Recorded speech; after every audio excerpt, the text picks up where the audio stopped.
Antes de entrar mais diretamente no assunto desse vídeo, eu gostaria de fazer duas observações. Primeiro, existe uma prática muito comum, inclusive em muitas igrejas, que é a venda de rifas para arrecadar dinheiro para alguma coisa. E durante toda a minha vida, eu tenho 48 anos de vida e durante a maior parte da minha vida eu cresci ouvindo isso, eu cresci com a certeza absoluta de que rifa é pecado, de que vender rifa não presta, de que ninguém deve comprar rifa, vender rifa, de que o cristão verdadeiro deve passar longe de rifa. Tanto que anos atrás passaram duas meninas no lugar do meu trabalho vendendo rifa. Aí elas olharam para mim e perceberam que eu... Acho que foi o Espírito Santo que mostrou para elas de alguma maneira. Aí uma delas perguntou: "Você é crente, né? Você não compra rifa, né?" Aí nem precisei recusar. Elas simplesmente não venderam rifa para mim, viraram as costas e foram embora.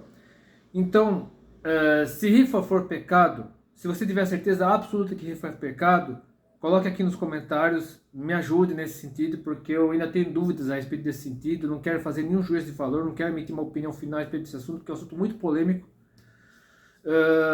Então, se rifa for pecado, coloque aqui nos comentários por que é pecado, inclusive usando textos bíblicos para enfatizar isso. Outra coisa é sobre o poker. Eu não mencionei o poker aqui na descrição do vídeo, por quê? Porque o poker só é considerado jogo de azar quando envolve dinheiro. Só que o poker é feito com cartas de baralho, né? O poker é jogado com cartas de baralho, aquelas 56 cartas lá que tem as, valete, dama, rei, copas, ouro, espadas, paus, enfim. E isso tem uma origem sinistra, uma origem macabra, diabólica. E pesquise a respeito da origem do baralho, que você entenderá por que você não deve jogar pôquer, Copa 15, rouba-monte, truco, enfim, nenhum tipo de jogo que use cartas de baralho. E agora, falando mais diretamente a respeito de jogos de azar. Quando um jogo é considerado jogo de azar? Quando envolve dinheiro e quando provoca vício. Você joga alguma coisa, né? Você investe dinheiro em um tipo de jogo esperando receber um valor muito maior, né, em troca. Você investe uma quantia pequena de dinheiro ou então investe muito dinheiro, escolhendo números, escolhendo outras coisas, jogando dado, enfim, fazendo a fezinha, como se diz na gíria, esperando obter um valor muito maior em troca, ou algum outro tipo de presente, ou algum outro tipo de benefício, algo que satisfaça o seu ego, que satisfaça você materialmente, enfim, que beneficie você do ponto de vista material. Ou mesmo para satisfazer uma vontade da carne, um desejo da carne, um vício, uma compulsão, enfim, seja lá o que for. Você investe dinheiro nisso para satisfazer algo que assim, que consome você, um vício, uma compulsão. Então você investe dinheiro nisso para satisfazer isso, esse vício, essa compulsão. Então, e o próprio jogo, a jogatina, né, como se diz, se torna um vício, se torna uma compulsão. Você acaba gastando dinheiro que deveria usar para pagar suas contas, para comprar comida, para sustentar sua família, para fazer uma série de outras coisas importantes, essenciais. O dinheiro que você deveria gastar nisso, dízimo, no caso dos cristãos, né? Em vez de você dar o dízimo, você joga. Existem vários tipos de jogos de azar. Eu já mencionei o poker aqui, quando envolve dinheiro. Loteria, jogo do bicho, cassino, bingo, bolão, bet, que bet é aposta em inglês. Qualquer tipo de aposta, principalmente o bet, que é muito usado atualmente, né, na parte de esportes, que é uma espécie de um bolão. O bet é como se fosse um bolão, só que em casas de apostas, né, virtuais. No caso, o bet está viralizando no Brasil de uma certa forma, porque a maioria dos brasileiros é viciada em futebol, fanática por futebol. Então, quem investe em bet, né, quem criou uma casa de apostas nesse modelo bet, está ganhando rios de dinheiro. E corrida de cavalos, né, que já é uma tradição, né, em vários países, inclusive no Brasil. E até mesmo aquela máquina que você vê no supermercado, na entrada do supermercado, onde tem um ganchinho que pega bruxinhos de pelúcia. Porque se você parar para pensar, você tem que jogar várias moedas ali, vários créditos ali para você conseguir pegar alguma coisa. Porque o gancho, se você parar para analisar, o gancho ele pega, só que não consegue segurar, ele solta, né? Tem um mecanismo que faz com que o gancho abra. Né? A maioria das vezes o gancho abre e o boneco cai. Só em raríssimas vezes que o gancho consegue pegar o bichinho e colocar lá no buraco. Então isso é um jogo de azar também. Então qualquer coisa que envolva dinheiro, de você gastar dinheiro esperando receber um valor muito maior em troca, é um jogo de azar. Inclusive no Brasil existe ilegais mesmo. Atualmente, ilegais, mesmo no Brasil, só cassino e jogo do bicho. Todos os demais, e bingo, né? Cassino, jogo do bicho e bingo. Todas as demais jogatinas são legalizadas. Inclusive, oficialmente, somente o governo pode explorar jogos de azar, como loterias, e para enfim, você vai lá, existe um negócio, Mega Sena, e outra coisa, Telecena, enfim, qualquer jogo assim, né, que você compra uma cartela com números, escolhe os números, e aí depois você tem direito a receber um determinado valor. Se você é sorteado, você ganha, você recebe um valor alto, ou você recebe casa, carro, celular, outros tipos de bens, assim, televisor, enfim, uma série de prêmios são sorteados, você recebe em casa. Aí, se você não receber, devolve o dinheiro, enfim. Só que, parando para pensar. Vejamos a Mega Sena da Virada, por exemplo. Na verdade, qualquer telecena, loto, loteca, loterias em geral. A pessoa que é sorteado ganha milhões. Então, assim, e mesmo quando o prêmio é dividido, um prêmio milionário ou bilionário, sei lá, não sei quando, se algum dia a Mega Sena da Virada terá prêmio de R$ 1 bilhão, mas enfim, não está muito longe de acontecer. Aí você é sorteado, né, consegue acertar sozinho a Mega Sena da Virada ou qualquer outra Mega Sena, enfim, qualquer loteria, você consegue acertar sozinho. A maioria das pessoas fazem o quê? Some, desaparece. Porque, com certeza absoluta, essa pessoa, se alguém descobrir o endereço dessa pessoa, essa pessoa será sequestrada, será morta. Então muitos desaparecem. Sem falar em cobranças, né? Os credores vão bater na porta da pessoa, um monte de gente interesseira vai atrás da pessoa para pedir dinheiro, para pagar isso, para pagar aquilo, para presente. Enfim, quase todos aqueles que ganham na loteria, em qualquer tipo de loteria, desaparecem, somem. Vão lá retirar o prêmio, não se identificam e vazam, vão embora. Ou seja, não vale a pena isso, não vale a pena. E eu provaria para você por quê. Só que antes de falar por que não vale a pena jogar esses jogos de azar,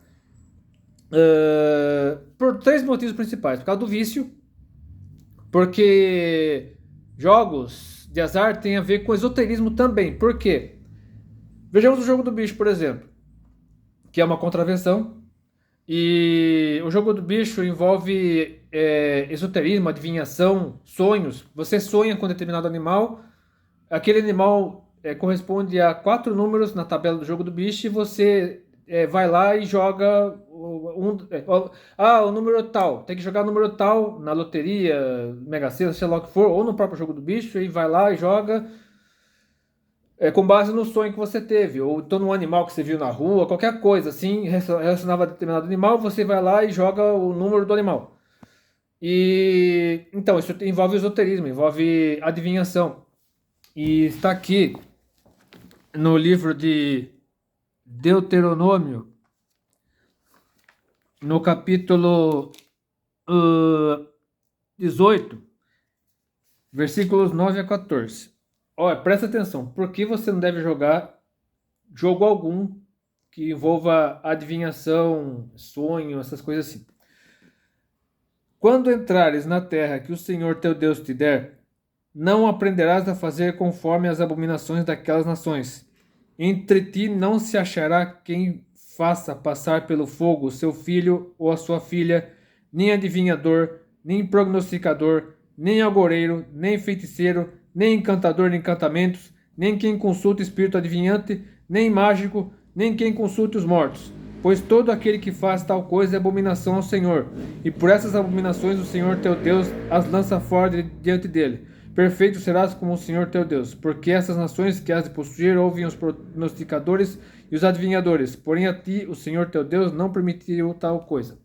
E naquele tempo era a era da lei. Naquele tempo quem praticava isso era punido com a morte.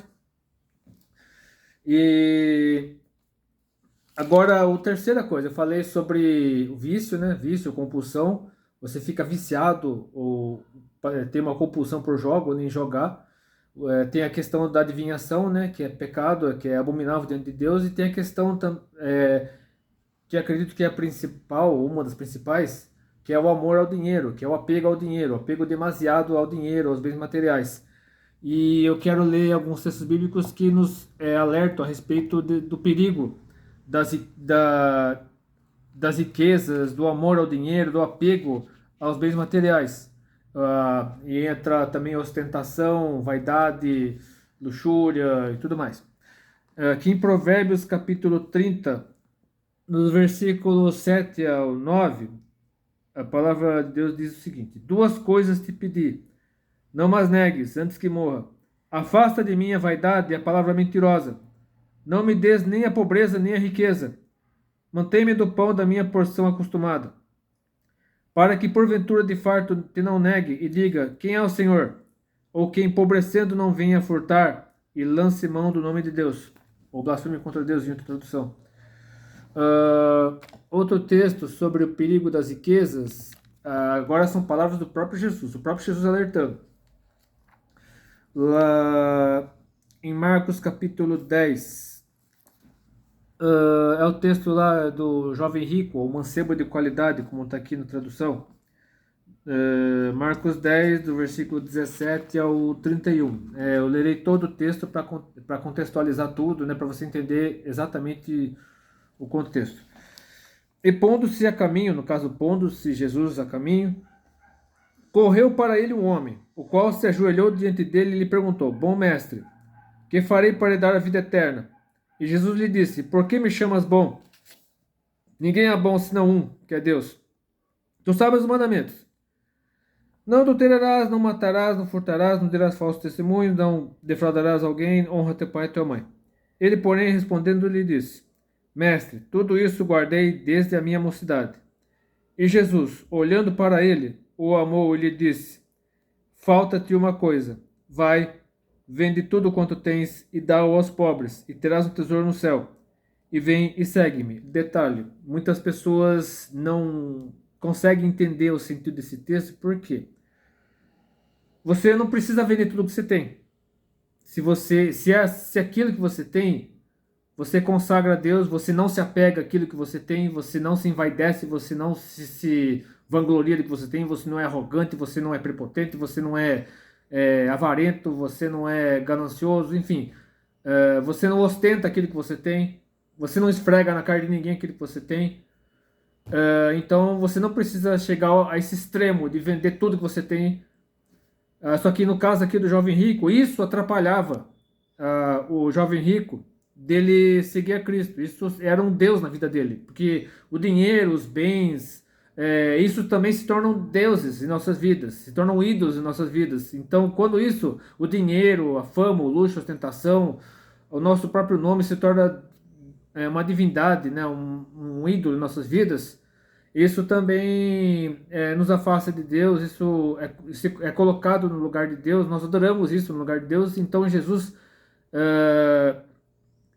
deu esse conselho para o jovem rico, porque isso tudo, essa riqueza dele, a ostentação, luxo, fama, riqueza, poder, se tornava um Deus na vida dele. E agora o texto continua, no versículo 22. Mas ele, pesaroso desta palavra, retirou-se triste, porque possuía muitas propriedades. E aí Jesus Cristo, fala para os discípulos o perigo a respeito, mais claramente, né, a respeito do perigo das riquezas. Então Jesus, olhando ao redor, disse aos seus discípulos: quão dificilmente entrarão no reino de Deus os que têm riquezas, E os discípulos se admiraram dessas suas palavras. Mas Jesus, tornando a falar, disse-lhes: Filhos, quão difícil é para os que confiam nas riquezas entrar no reino de Deus. É mais fácil passar um camelo pelo fundo de uma agulha do que entrar um rico no reino de Deus. Esse camelo, segundo alguns intérpretes, acho que a maioria dos intérpretes da Bíblia, o camelo na verdade era um fio grosso, quase uma corda, que eles tinham dificuldade de enfiar esse fio grosso na agulha para costurar. E eles se admiravam ainda mais, dizendo entre si: Quem poderá, pois, salvar-se? Jesus, porém, olhando para eles, disse: Para os homens é impossível, mas não para Deus, porque para Deus todas as coisas são possíveis. E Pedro começou a dizer-lhe: Eis que nós tudo deixamos e te seguimos. E Jesus, respondendo, disse: Em verdade vos digo que ninguém há que tenha deixado casa, ou irmãos, ou irmãs, ou pai, ou mãe, ou mulher, ou filhos, ou campos, por amor de mim e do Evangelho, que não receba 100 vezes tanto, já neste tempo, em casas, irmãos, irmãs e mães, e filhos, e campos, com perseguições, e no século vindouro a vida eterna. Porém, muitos primeiros serão derradeiros, e muitos derradeiros serão primeiros. Esse trecho aqui, em que Jesus fala sobre deixar tudo e receber mais, fala sobre as pessoas deixarem tudo aquilo que as afasta de Deus e receberão de Deus. Aqui fala de 100 vezes tanto, já esteve em casas, irmãos, irmãs, e mães, e filhos e campos. Aqui está falando da igreja, aqui está falando dos irmãos em Cristo, da igreja de uma maneira geral, porque nenhum ser humano nasceu para viver sozinho, nenhum ser humano é uma ilha. Deus tira pessoas do nosso caminho, Deus tira coisas do nosso caminho, tudo aquilo que nos afasta dele, e nos traz pessoas e outras coisas que nos acrescentem, que nos mantenham para perto dele, e que permitam que nós alcancemos a vida eterna com Cristo. E agora vamos para o texto de Lucas, capítulo 12, versículos 13 a 21, que é a parábola do rico insensato. E disse-lhe um da multidão: Mestre, dize a meu irmão que reparte comigo a herança. Mas ele lhe disse: Homem, quem me pôs a mim por juiz do repartidor entre vós? E disse-lhes: Acautelai-vos e guardai-vos da avareza, porque a vida de qualquer não consiste na abundância do que possui. Ou seja, de nada adianta você se ostentar, você ostentar riqueza, exibir o carro, mostrar, tirar foto de carro, postar nas redes sociais, tirar foto de sua casa, postar nas redes sociais, até porque isso é perigoso, pode atrair ladrão para sua casa, pode atrair sequestrador, enfim. Não adianta nada disso se você não tiver a presença de Deus na sua vida. Versículo 17. Versículo 16. E propôs-lhe uma parábola, dizendo: A herdade de um homem rico tinha produzido com abundância. E razoava ele entre si, dizendo: Que farei? Não tenho onde recolher os meus frutos. E disse: Farei isso. Derribarei os meus celeiros e edificarei outros maiores, e ali recolherei todas as minhas novidades e os meus bens. E direi à minha alma: Alma, tens em depósito muitos bens para muitos anos. Descansa, come, bebe e folga. Mas Deus lhe disse: Louco, esta noite te pedirão a tua alma, e o que tens preparado para quem será? Assim é aquele que para si ajunta tesouros e não é rico para com Deus. Voltando lá à questão das pessoas que desaparecem quando ganham na loteria. De nada adianta você ganhar milhões na loteria sozinho ou dividir com alguém e sumir, vazar. Primeiro lugar, que você não terá sossego. Você não terá mais sossego. Sua vida nunca mais será, mesmo no pior sentido. Você terá que se esconder das pessoas, você terá que desaparecer. Porque certamente se alguém que desconhece você, descobrir que você enriqueceu de repente e for atrás de você, sua vida se tornará um inferno. Então, pense 1000 vezes antes de que você quer pensar em jogar na loteria ou em qualquer outro jogo de azar. Porque você nunca mais terá sossego. Sua vida se tornará um inferno. E continuando aqui. Na primeira carta de Paulo a Timóteo, capítulo 6, versículos 3 a 10. E encerrando aqui, é o último texto bíblico, eu quero encerrar com esse texto aqui. eu lerei um texto, é um texto meio longo, mas vale a pena ler todo o texto para você entender o contexto. Se alguém ensina alguma outra doutrina e se não conforma com as sãs palavras do nosso Senhor Jesus Cristo e com a doutrina que é segundo a piedade, é soberbo e nada sabe, mas delira acerca de questões e contendas de palavras, das quais nascem invejas, porfias, blasfêmias, ruins suspeitas, contendas de homens corruptos de entendimento e privados da verdade, cuidando que a piedade seja causa de ganho. Aparta-te dos tais. Mas é grande ganho a piedade com contentamento, porque nada trouxemos para este mundo, e manifesto é que nada podemos levar dele. Em resumo, a única coisa que levaremos deste mundo, como cristãos, são as almas que ganhamos para Jesus, mais nada. Nem mesmo a roupa do nosso corpo levaremos. Por mais bens que temos nesse mundo, por mais que patrimônio que construímos nesse mundo, não levamos nada conosco, nada, nada, nada. A única coisa que levaremos daqui são as almas que ganhamos para Jesus, mais nada. E o texto continua. Essa exortação que eu já mencionei no vídeo sobre por que não quero ser uma celebridade, mas vale a pena repetir.